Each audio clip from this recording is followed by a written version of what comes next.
We shall discuss some important parameters and Newton's law of motion in terms of biomechanics. What is meant by mechanics? It's an area of physics concerned with the motions of macro objects. Biomechanics is a branch of physics which help us to study structure, function and motion of mechanical aspects of biological system, especially human body. We can classify the mechanics into two categories like static and dynamics. Further, the dynamics is classified into two categories like kinematics and kinetics. Kinematics means descriptive analysis of mechanical components of a motion without consideration of balanced and unbalanced forces causing motion. And kinetics means it's a casual analysis of motion with consideration of interacting forces that causes motion. We could observe the major difference between kinetics and kinematics. In terms of kinetics, we are considering the force, and in terms of kinematics, we are not at all considering the forces that cause motion. The major primary variables of kinematics are time, position, displacement, velocity, and acceleration. All the five parameters are very important to study some structure, function, and some biological performance of the human body in terms of mechanics. Let us discuss about Newton's law of motion in terms of biomechanics with a few examples. First, law of motion. A body at rest or in uniform linear motion. Linear motion means the body is moving in a straight line at constant velocity. So that will tend to remain at rest or in uniform motion unless acted upon by an external force. And a body at rest or in uniform angular motion. Angular motion means the body is moving about an axis at constant angular velocity that will tend to remain at rest or in uniform motion unless acted upon by an external torque. The example for the first law of motion is a cervical whiplash. A cervical whiplash mechanism during frontal impact is simply a consequence of the first law of motion.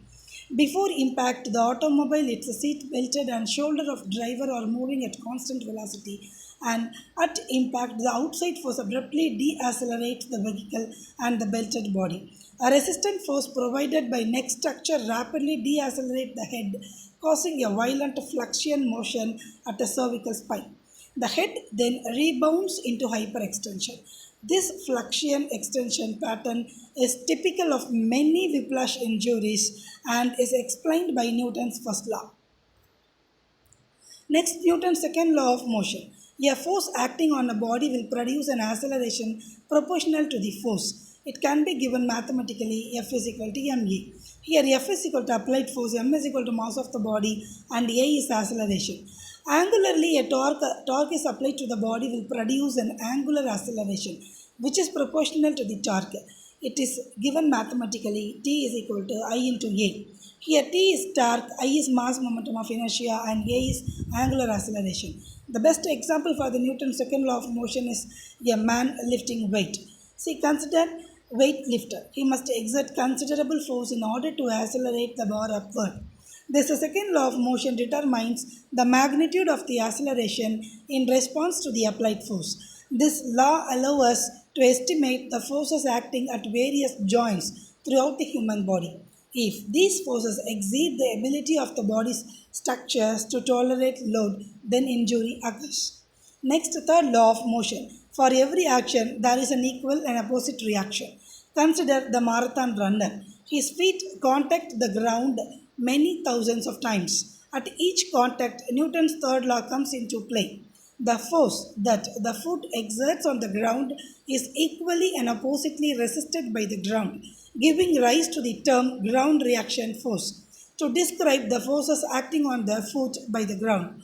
Increasing magnitude and frequency of the force application increases the chances of injury, perhaps as a stress fracture. So, the walking woman on the earth surface is the best example for Newton's third law of motion. Thank you.